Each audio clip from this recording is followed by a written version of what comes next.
the sixth annual Distinguished Lecture in Economics, and it's by Professor Lawrence, or Larry Goulder of Stanford. Now, this lecture is kind of unique in many ways. So first of all, this is the first lecture that deals with an energy or environment issue. In the past, we've heard from experts in international finance, experts on globalization, and last year, an expert on the relationship between economic and children's health. But despite the fact that the U of C economics department is now ranked the #1 department in the country in the energy and environment field, we've yet to have a distinguished lecture dealing with this subject. So today we get to right that wrong, if you like. Now, the second thing that's unique about it is that this lecture is for undergrads, and many of you probably haven't chosen what to do with your lives or your career.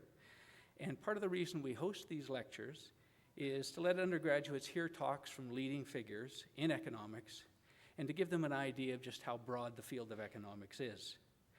And testimony to the breadth of economics as a discipline is the unique background of our speaker today. So he started out with a BA in philosophy at Harvard, and then took a master's degree in musical composition at École Normale in Paris. And only then did he hear the call and ended up with a PhD in economics. So my point is simply that there are many paths to economics. So if you aren't a major yet or an honors student, it's never too late to come over to the dark side. Now, lastly, our speaker is unique in one final way. Most academic economists focus on very narrow areas of interest.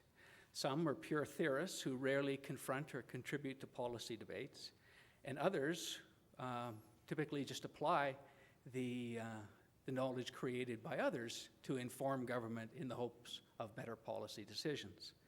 Now, our speaker today is unique in that he has made very substantial theoretical contributions to environmental economics, but at the same time, he's been very involved in policy making at both the local, state, and national level.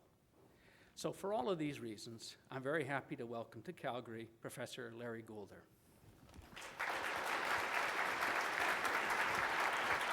Thanks, Scott.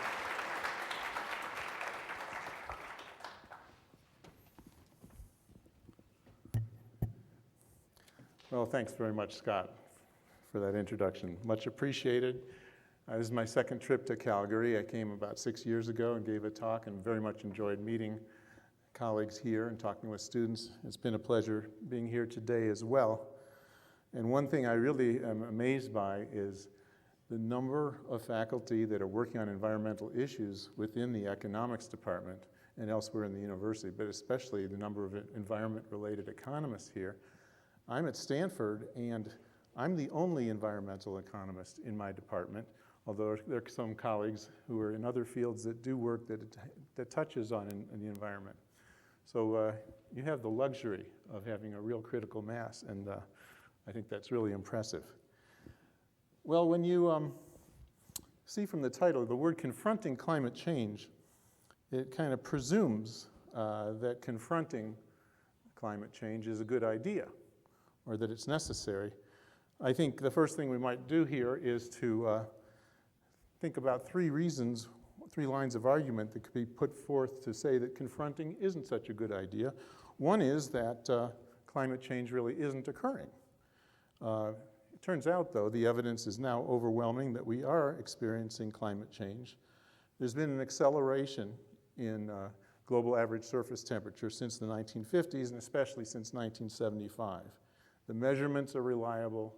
It's really something you cannot contest. For global average surface temperature, the 12 hottest years on record since 1880 have all come in the last 15. A second argument to say that it's not such a good idea to confront climate change is that, well, there might be climate change, but it's not caused by human beings. The connection between human activities and climate change is very tenuous. But the evidence from climate scientists today is now very strong. The global circulation models are imperfect, but they now have a great deal of sophistication. There's also chemical models and experimental models. These all point in the direction that the accumulation of greenhouse gases, including carbon dioxide, caused by human being activities, has actually led to the warming that we are experiencing. The latest pronouncement by the Intergovernmental Panel on Climate Change, a UN-sponsored body that brings together about 300 climatologists, social scientists, biologists, and others to talk about the state of knowledge. Their latest comment is that, quote, this is a consensus statement, quote, "It is extremely likely that human influence has been the dominant cause of the observed warming since the mid-20th century." So a third argument you might make that we shouldn't bother confronting climate change is that, well, maybe we do see some warming, and maybe it's connected with human activity, but it's not necessarily worth making the sacrifices to do something about it. And this argument can't be immediately dismissed. It's logically possible that the human costs of confronting climate change would exceed the benefits associated with avoiding climate-related damages.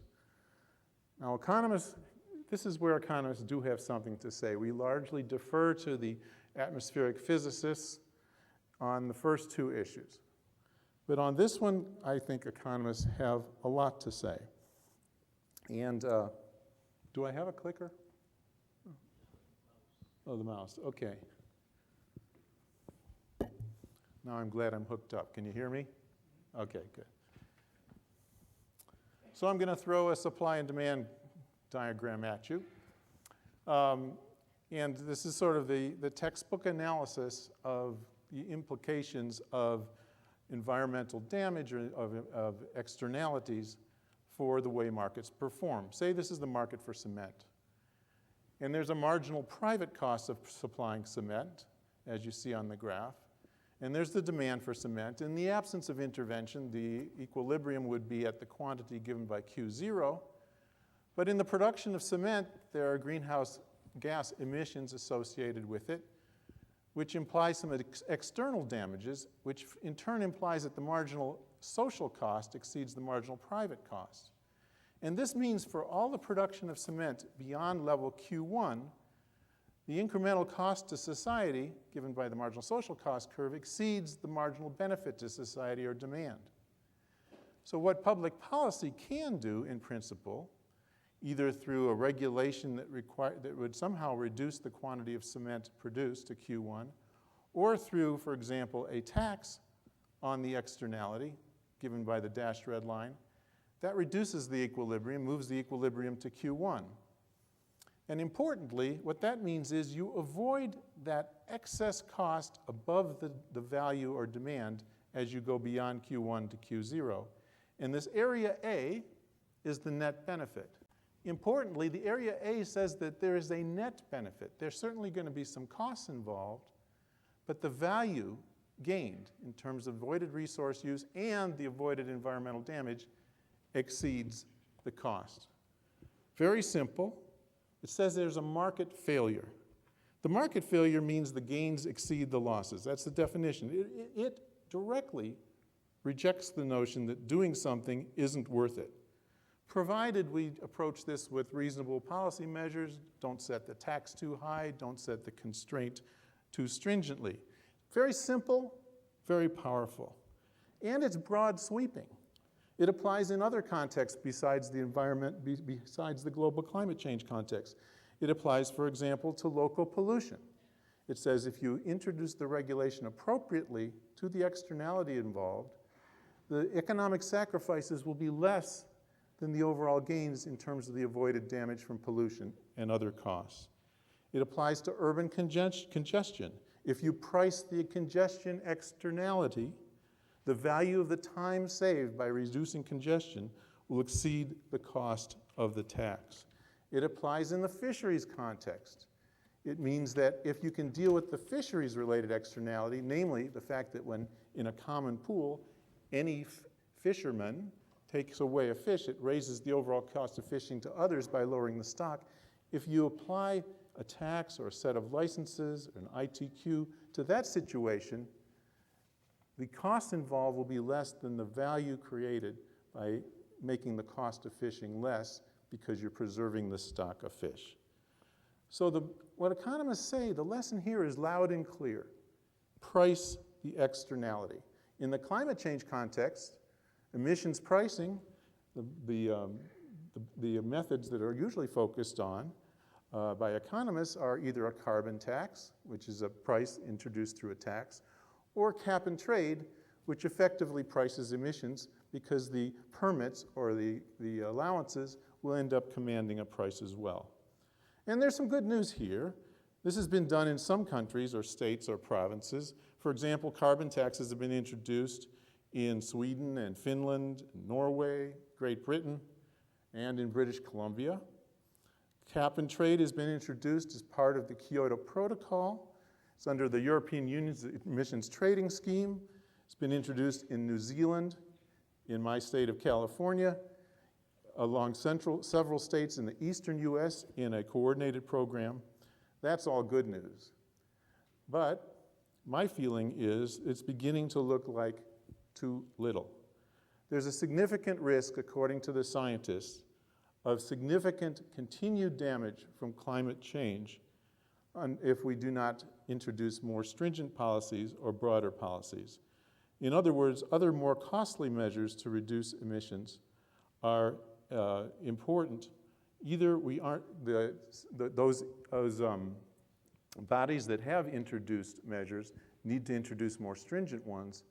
And in addition, many countries or regions need to introduce policies that haven't yet been introduced.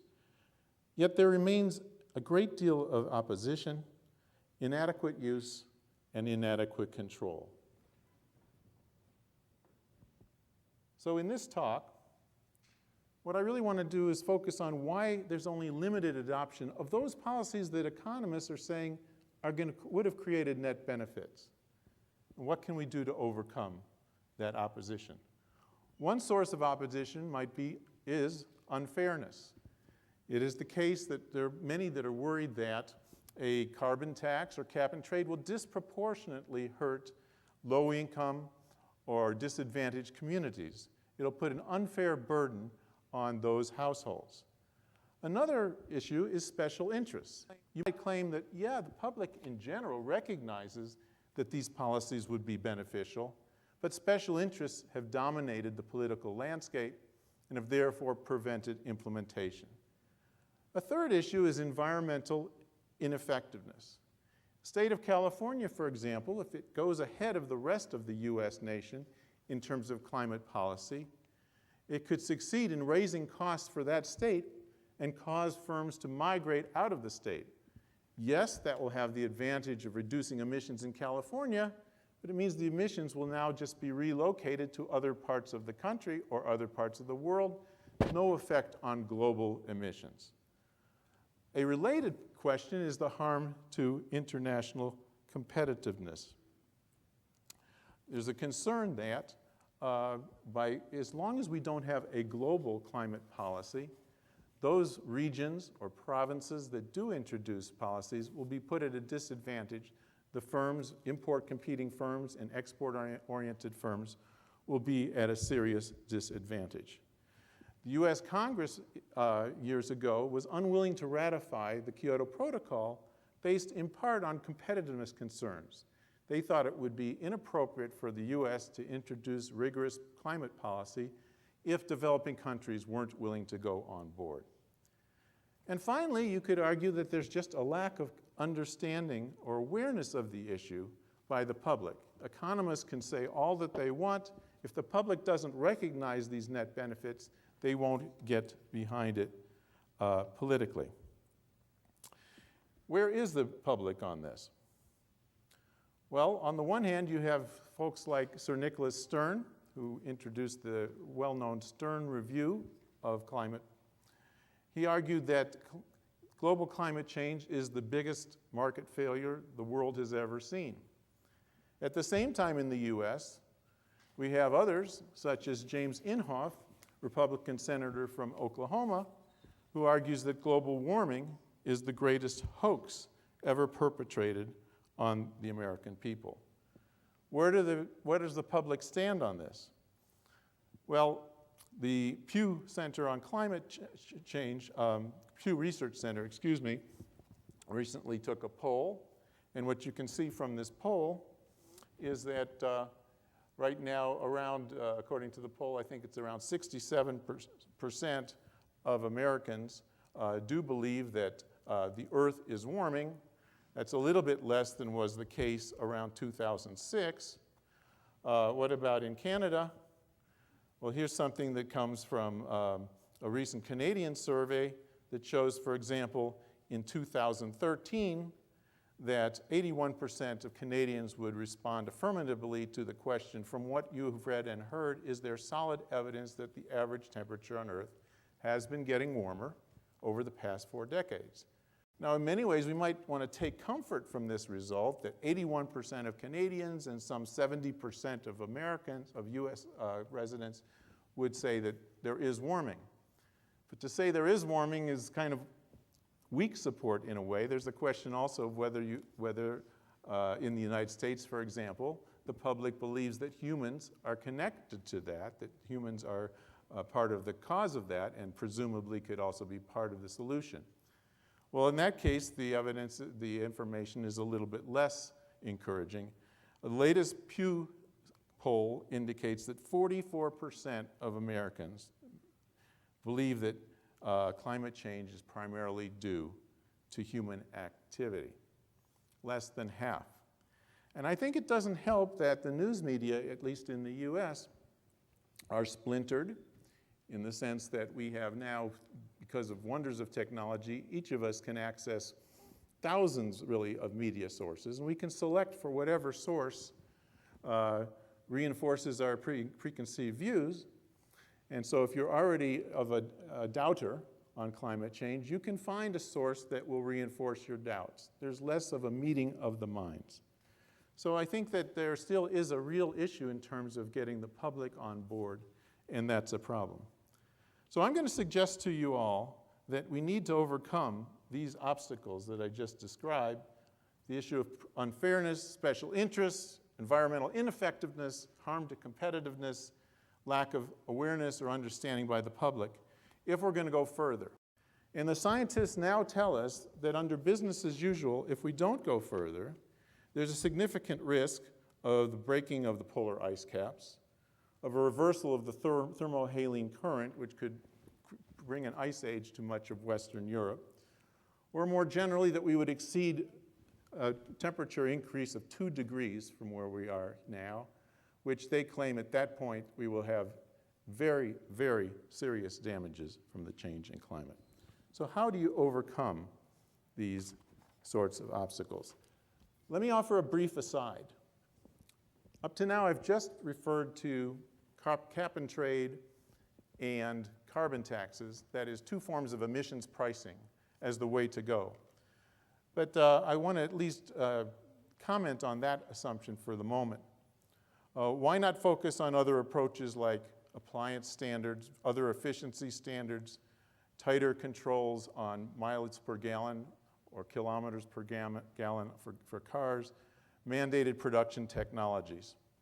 One could give several lectures on this issue alone. Let me try to be brief. I'm going to give 3 reasons why I think that emissions pricing has a particular advantage. Not in every context, but in many contexts. One is that they tend to be better targeted toward the source of the market failure. Take the case of automobile regulations or corporate average fuel economy standards relative to an increase in a gas tax or a carbon tax. My former student and now a professor at University of California, San Diego, has a piece that appeared in the American Economic Journal in 2013, indicates that CAFE standards are likely to be 6 times more costly per ton of reduction in greenhouse gas emissions than the equivalent increase in a gasoline tax. Why? Because it's not so well targeted. It doesn't go to the heart of the problem. Yes, it does improve fuel efficiency, but doesn't give consumers or drivers incentives to reduce vehicle miles traveled. Indeed, it may cause drivers to travel more because with greater fuel efficiency, the cost per mile is less. It may be worth taking more trips than before. A gas tax or emissions pricing more generally gets closer to the source of the externality. A CO2 tax or carbon tax would get even closer. So that's one issue, is targeting. Second issue is information problems. If you rely, for example, on technology standards, it's hard to be sure for the government to know how much cost that's going to impose on the different facilities. Some it might cost a lot, some it might cost a little. The beauty of emissions pricing like cap and trade or a carbon tax is that it encourages all the emitters to pursue reductions up to the point where at the margin their costs are the same. And that maximizes cost effectiveness. A study by Curtis Carlson and co-authors some years ago suggested that the savings from introducing cap and trade to deal with sulfur dioxide emission reductions in the US Midwest relative to a more conventional regulation would be of 35 to 50%. And the third reason why I think emissions pricing is particularly valuable is that it offers a constant goad or constant incentive to continue to improve, to continually innovate and find greener ways of producing. In contrast, if you introduce some kind of standard, a performance standard, once a firm has met that standard, there's no strong incentive to do any better. Whereas under an emissions tax or cap and trade, the more you can innovate, the more you can improve technology to reduce emissions, the more your savings. So there's that dynamic effect as well. Now, frankly, to me, the most important issue is avoiding serious global climate change. So if it were to turn out that we could do this with other instruments other than emissions pricing, even if it's somewhat more costly, I'd be largely satisfied. But I do believe that emissions pricing can often achieve the emissions reduction most cost effectively. So that's why I'm going to focus on emissions pricing from here on. So let me take each of those 5 potential impediments in order, and we'll start with the issue of unfairness. Well, there is something, it is true that a carbon tax or cap and trade, a simple form of that is going to disproportionately hurt low-income households. Why? Because low-income households tend to expend a larger share of their budget on carbon-intensive goods and services like energy or home heating or transportation fuel. So other things equal, it would be highly regressive. But there is something that can be done. Namely, if you introduce, for example, a carbon tax, you can take the revenues and devote a large share of the revenues, rebate those to those households that would otherwise face a disproportionate burden. And here's a study that was done by Gib Medcalf, who is now at Tufts University, where he looked at the effect of a $15 per ton carbon tax in the US some years ago. And sure enough, a simple carbon tax would take a larger percentage of income from the lowest income, the lowest decile here, household, and a considerably smaller percentage as you move from the lowest income group, indicated by number 1, to the highest income group. But then what Metcalf did is he said, using a simulation or computer model, what if we take those revenues and rebate the revenues? Rebate the revenues, especially targeting it toward the lower income side of the income scale. And this was the overall result. Indeed, what it meant was that it could eliminate the regressivity. He did it by cutting payroll taxes. Now, it turns out that when you rebate the revenues, you still give an incentive, by the way, to reduce carbon emissions because households are still facing a higher relative price of those activities that are carbon intensive. But then you undo the effect on the overall budget by rebating the revenues. And I think this principle has been applied closer to home in British Columbia under the British Columbia carbon tax. The information I have here is that this carbon tax, which was initially $10 per ton, was rebated in a targeted way to undo the unfairness. 23% of the revenues went to households that were deemed low income. And that was a big part of dealing with the potential inequity. 14% went to tax cuts for small businesses, which some would argue would have otherwise been disproportionately affected. And then the rest went to across-the-board cuts in the personal or corporate income tax. And by the way, this wouldn't necessarily apply just to carbon tax. It can apply under cap and trade as well. If you auction the allowances or the permits under cap and trade, that's going to bring in revenues, and those revenues can be redirected to those who are considered most deserving. And in my state of California, that's what we're doing. The auction revenues, at least 25% has to be going to disadvantaged or low-income households. The rest can be used for other projects. So I don't think that the unfairness issue is necessarily one that can't be overcome. There's no perfect solution. Sometimes it's hard to target the revenue. Some of the poorest households don't pay income taxes or may not pay payroll taxes, so it's hard to reach them. But at least this can mitigate that problem. What about opposition from industrial stakeholders? This is my example of special interest. It is also the case that a carbon tax or cap and trade is going to have an effect on the profits of the carbon-intensive industries, particularly those that intensively supply carbon, like oil, gas, or coal industries, cement industry, or those that make products that intensively use fossil fuels, such as primary metals or aluminum. What can you do about that? Well, some of my own work confronted this issue. I was concerned about the lack of political feasibility and the fact that, how can we design a cap and trade system to try to make it palatable? And at what cost in terms of cost effectiveness might we still be able to make it palatable to these most vulnerable industries? And so this graph here is meant to try to illustrate that. Suppose you have it illustrates it for coal, but I want to emphasize it can be applied to cement, electricity.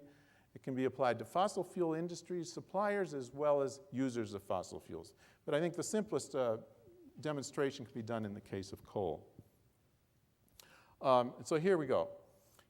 Here's coal, here's the supply curve, and let's say that originally the supply and demand is at Q0 and P0.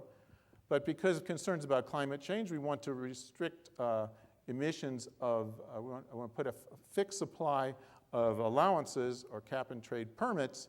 And it turns out that there's a pretty fixed relationship between coal output and the ultimate emissions of greenhouse gases, namely carbon dioxide, because based on the carbon intensity of coal. That means that when you restrict the supply of permits for CO2 allowances, you're effectively restricting the supply of coal. And if you restrict the supply of coal, Q is, let's say, from Q0 to Q1, the government's forcing that by having a restricted supply of permits, what's going to happen? Well, the price of coal is going to go up because supply has been reduced. It's as if the government is causing coal to act like a cartel. Prices have gone up. But importantly, the costs of production haven't gone up. So if the coal industry faces this restricted supply of permits and has to cut back, it's going to achieve some kind of cartel or monopoly type rents, which it wouldn't be able to do if it was competitive unless they were forming a cartel of their own. And that means that being able to charge higher prices above cost is going to compensate for what otherwise would have been a profit loss. The same issue applies in other industries as well. Now, this is true if you give the allowances out free. If instead you auction the allowances free, what would have been rents to the coal industry end up being competed away, and instead they go as revenues to the tax-paying public. But this is somewhat good news because it says that free allocation of allowances can actually avoid having a profit loss to this vulnerable industry.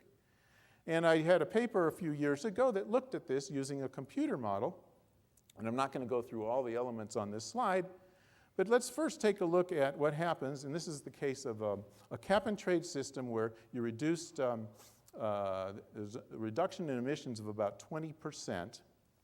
And look at the coal mining industry here. If you freely allocate the allowances over this 20-year period, you actually would create such rents that profits would go up by close to 200%. Now, I'm not trying to argue for any precision here, but by a lot, they would go up by a lot because of the restriction in coal output and the higher prices of coal, more than compensating for the cost of having to reduce. In contrast, if you auctioned all the allowances, then in that case, the coal industry does suffer a significant loss of profit of about 28 or 30%. But one more thing, we then did one more experiment. We said, how much allowances would we have to give out free, how many allowances, in order to just make whole the coal industry so that it wouldn't get a windfall, but nor would it have a profit loss. And in the middle column, that 3.2 represents the fraction of allowances that need to be given out free. That means a lot of allowances don't have to be given out free.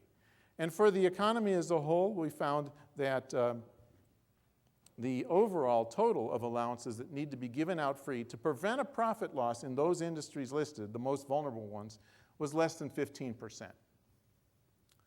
So there's a lot of scope here to make whole these industries that otherwise have lost significantly.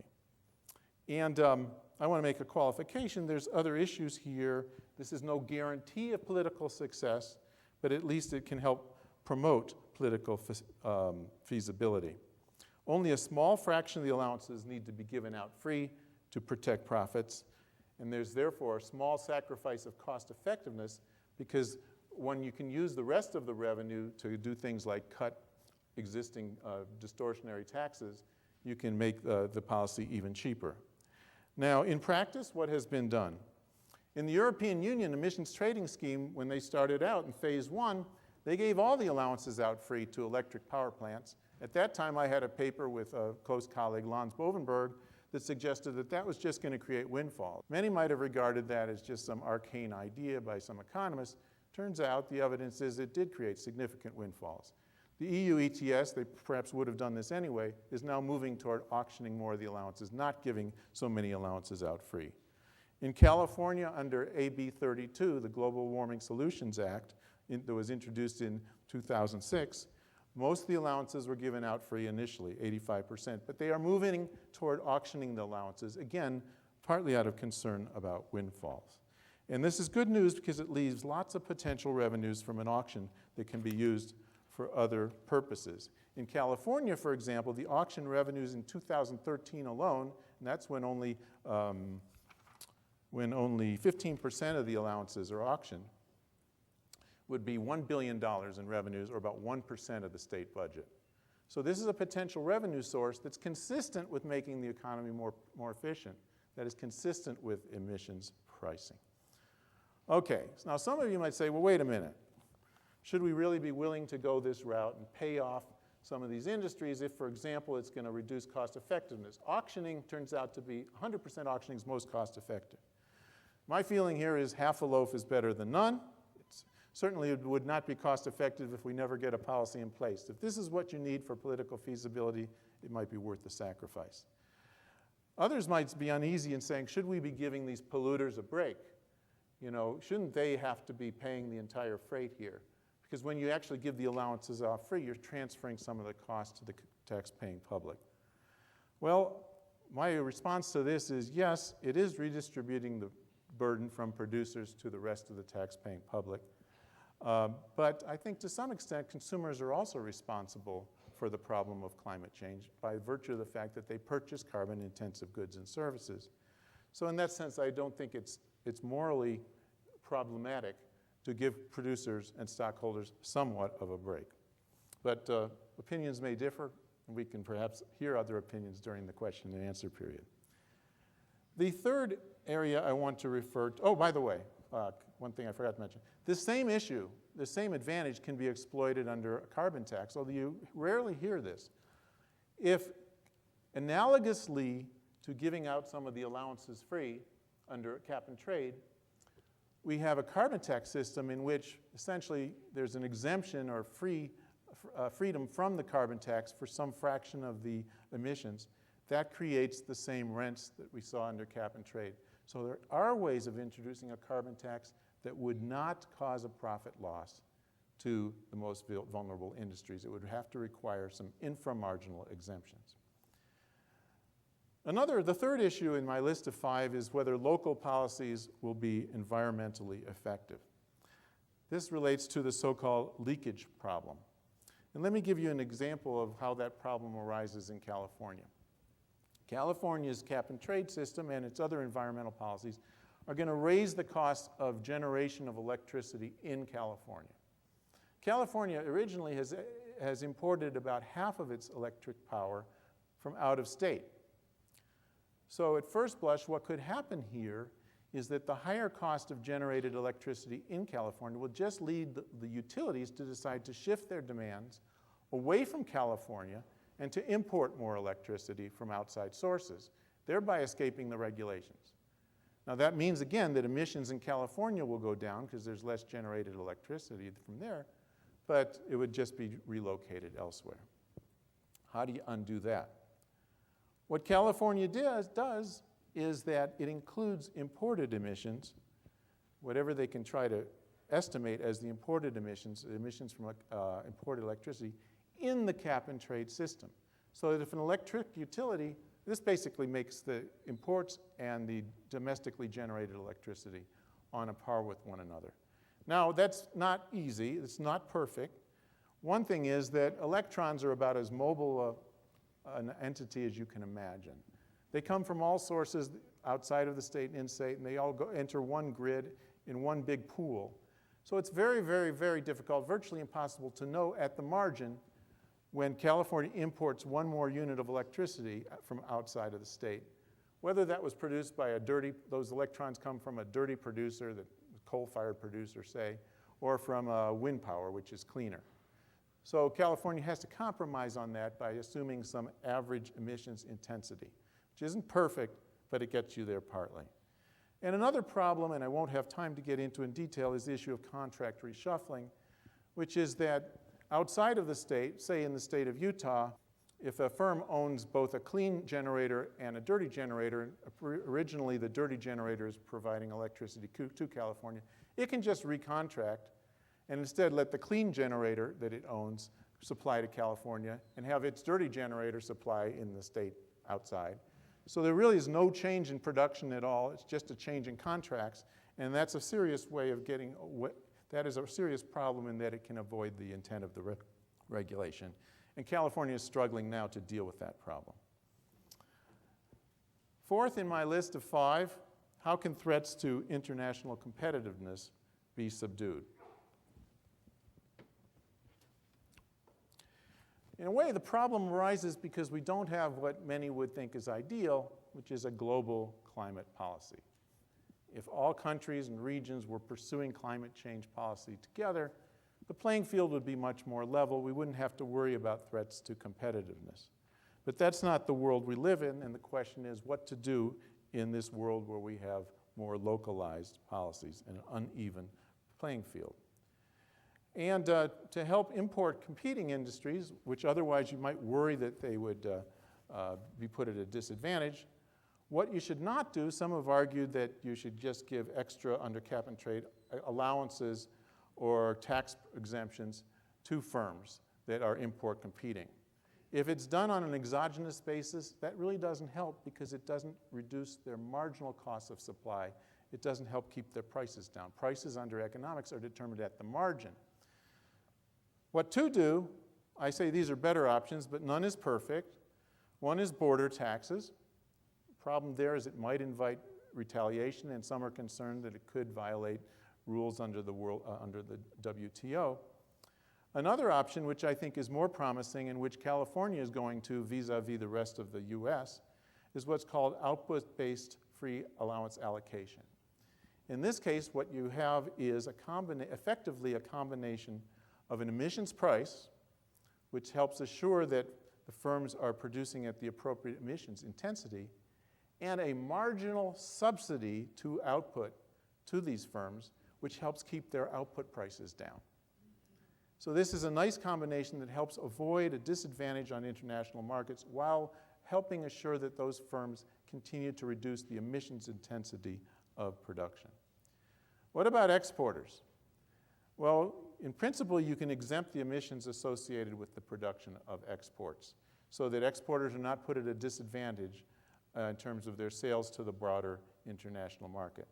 Under cap and trade, that would mean no requirement for exporters to submit allowances for those emissions associated with their exports. Those get off. And under a cap and trade, under carbon tax, excuse me, there'd be no tax obligation for such emissions. So there are ways of dealing with the international competitiveness issue. They're not perfect. There are serious information problems, but they can help a lot. And in my state, they have been actually applying these approaches, and I think that has helped a lot. But in fact, the ultimate solution to leakage and competitiveness problems is a global climate policy. And one of the challenges has been to try to bring on developing countries into the fold in terms of facing mandatory targets for reducing emissions. As you all probably know, the stance taken by developing countries, by and large, has been that climate change is a problem that has been foisted upon the world largely through the historical actions of the richer countries. And at least in the beginning, it should be the now rich countries that should take most of the action. They don't want, the developing countries, would rather not face these challenges in the near term.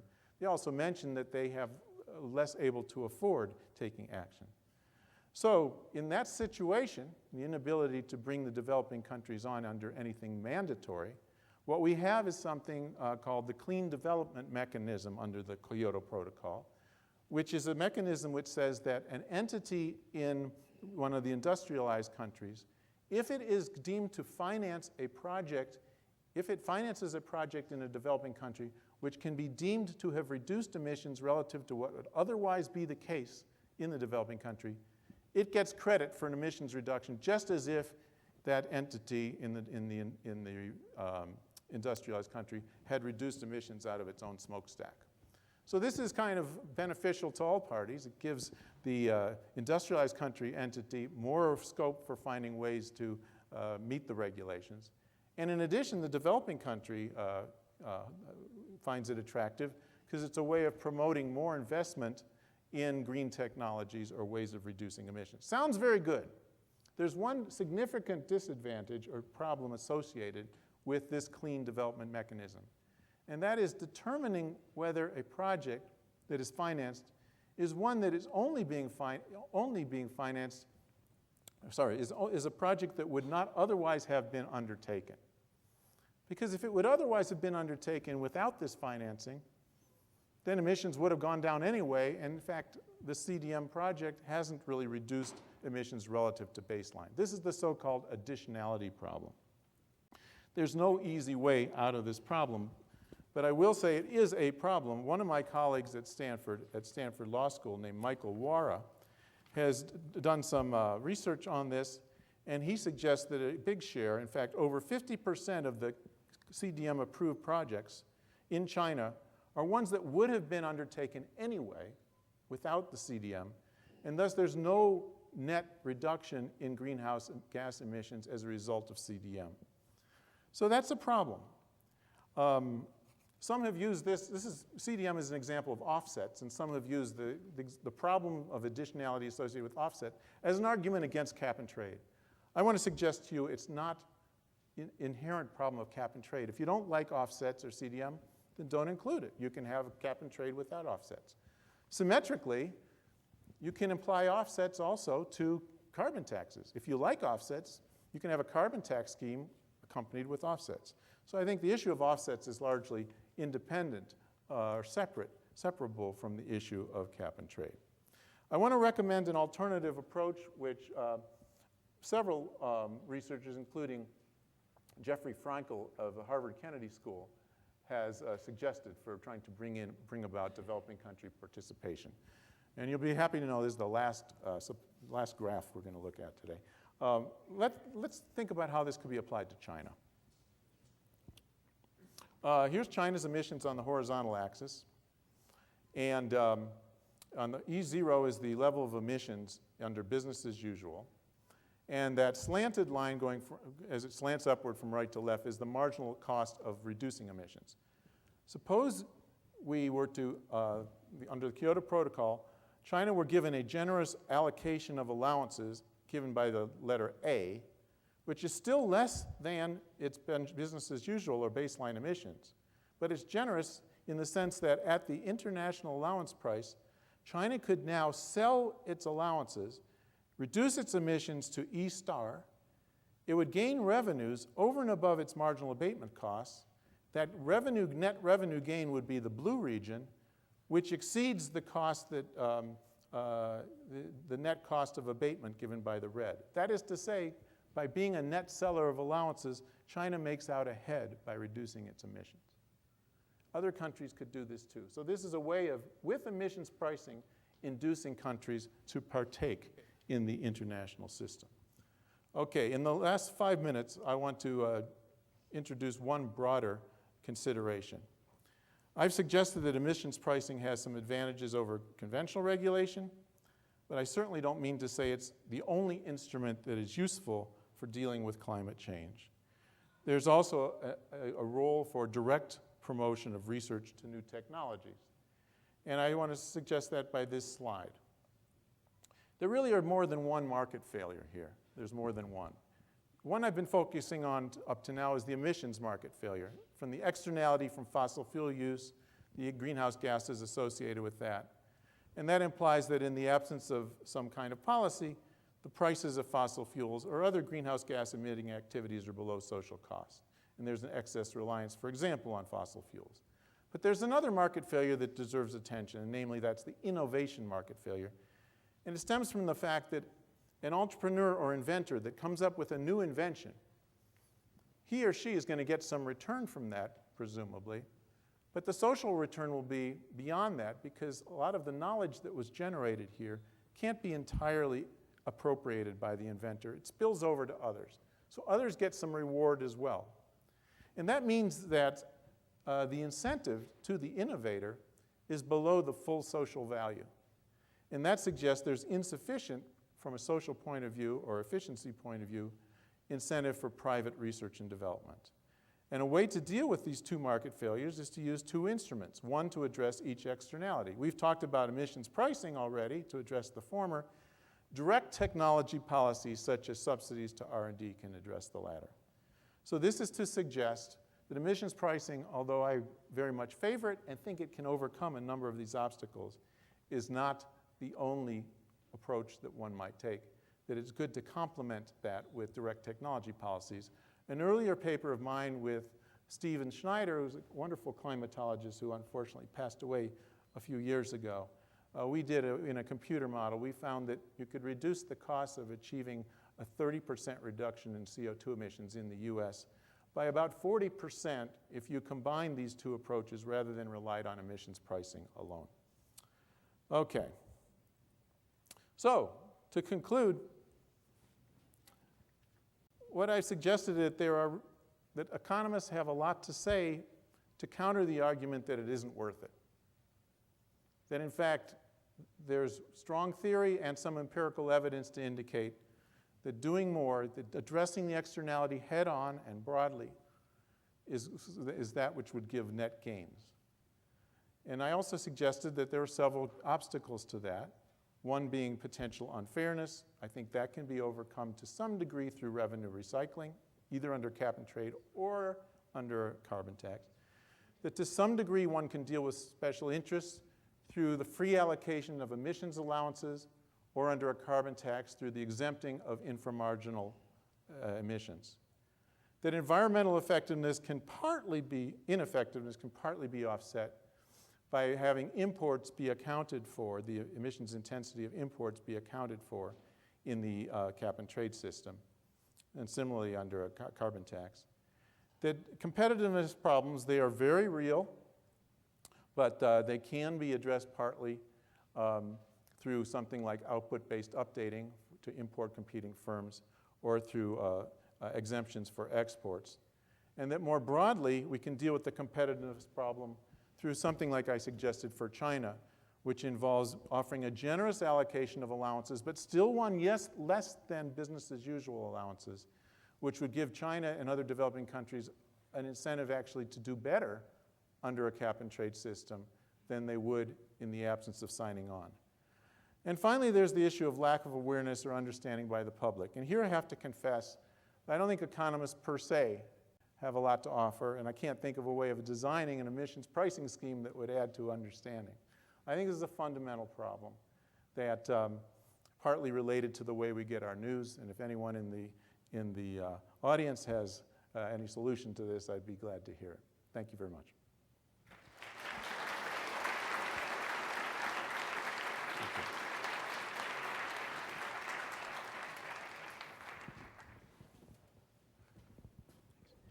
So we have some time for some questions. There's microphones over here and over there. So if you want to line up or get up and then have your question, that would be good. And just to give you time, I'll start with one. So one thing that's always been mysterious to me is that even governments that seem to believe in markets, conservative governments, for example, that believe in free trade agreements and the power of markets, we still seem to have a lot of environmental policies that are not only sector specific, but also kind of command and control, even though economics and all the results and the empirical evidence seems to be that these are in fact the most costly policies. So this is a mystery to me. Why is it that governments love command and control, and why this sector approach? I would say two reasons, and I think basically I would say it's not just that the governments love them, but they are politically more feasible. One is that command and control often is less visible. So for example, with automobiles, rather than have certain taxes added to deal with externalities associated with driving, it sometimes is less visible to introduce certain technology requirements that consumers won't recognize as obvious. It does still affect the price of the automobile, but there's something less onerous of having to deal with that cost that way than through an automobile registration fee or an automobile tax on driving.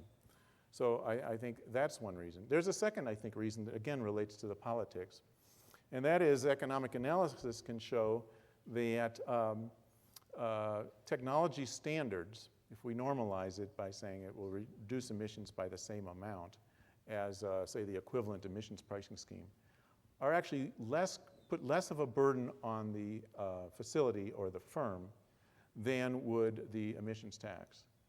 And indeed, more of the cost or the burden is then shifted forward onto consumers.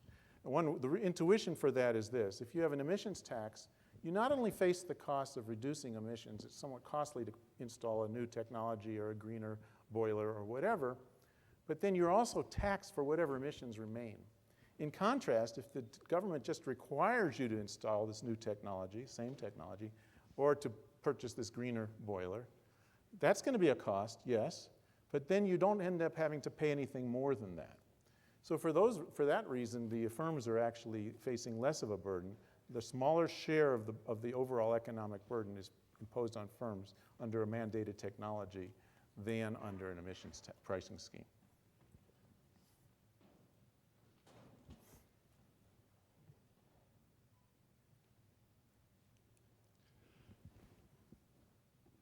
Go ahead. I have a question that relates to the public understanding and also about the size of the tax. How much information is there out there about the quantification of the external damages in terms that people can understand, such as health costs or something like that? So if you take the cement industry that you've used as an illustration, do we have a fairly good understanding as to how high the carbon tax should be based on estimates of damages? And is there also a way of communicating what that kind of damage in terms of things that the public would understand? I'm glad you raised that question, because there indeed is a great deal of uncertainty, and in a way it's too facile the way I drew it here that I say, oh, just figure out what the external damage is, set the tax enough to raise the marginal private cost up to that dashed line, and everything is fine. Huge amount of uncertainty, and indeed, if one were to set the tax too high, the government policy will actually make things worse if it sets it much, much too high. There is a lot of effort, at least in the US now, to try to estimate what is called the social cost of carbon, which is meant to be the overall damage done by that last ton of carbon emitted at the margin. And they keep revising the estimate. The original estimate was, again, the central estimate, because there's a wide range, but was around $22, and it's now $37 with a wide confidence interval associated with that. And that is meant to incorporate impacts on health, for example, and this is global damage, by the way, including effects of spreading of the tropics, the wider incidence of malaria, the costs associated with desertification, the costs associated with impacts on agriculture.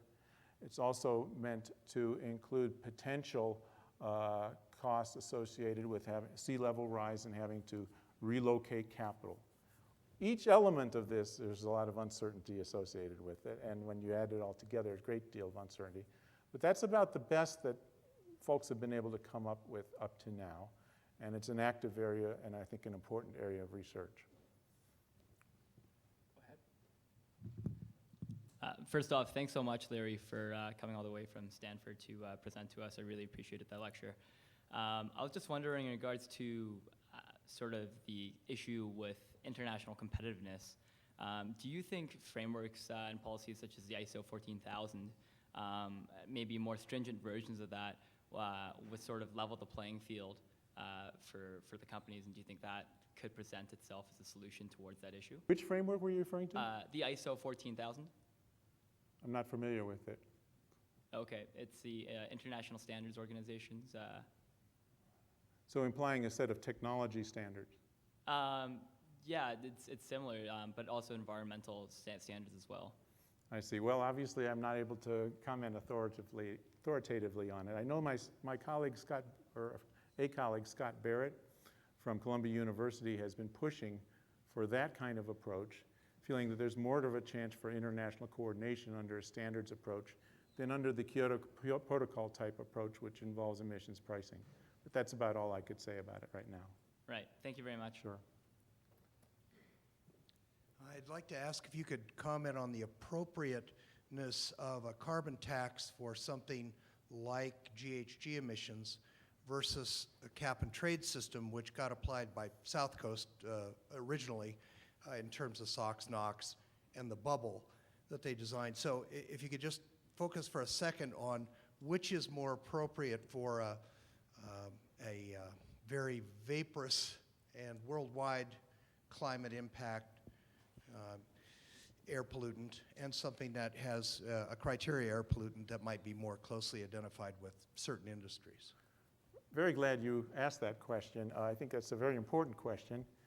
And I recently wrote a paper on that very subject called Carbon Taxes versus Cap and Trade. I think in many ways the two approaches are comparable or similar. They both put a price on emissions.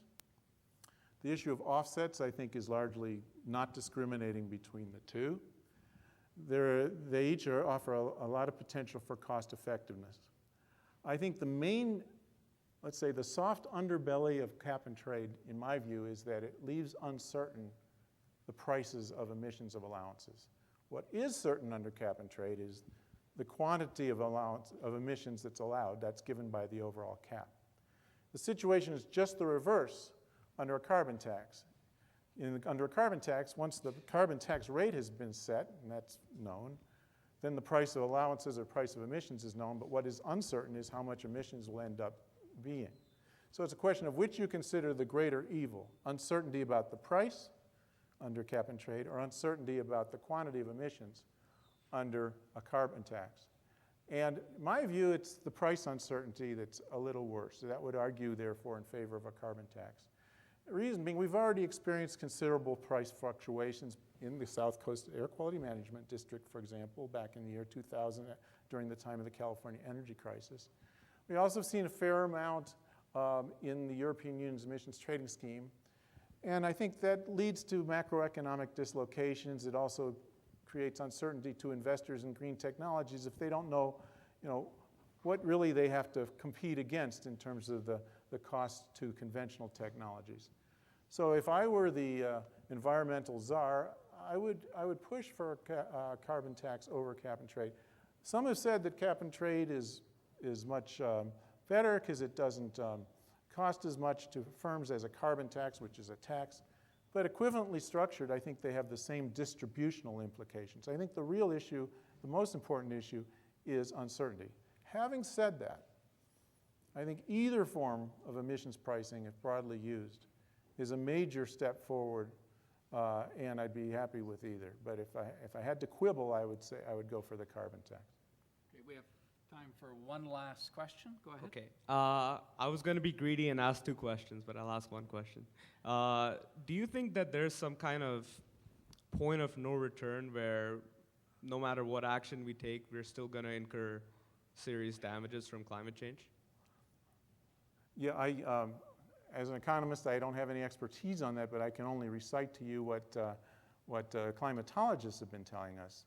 And they argue that we have a decade or two left, and that if we don't seriously reduce emissions over that period, that we'll cross a threshold where we can't avoid very serious damages.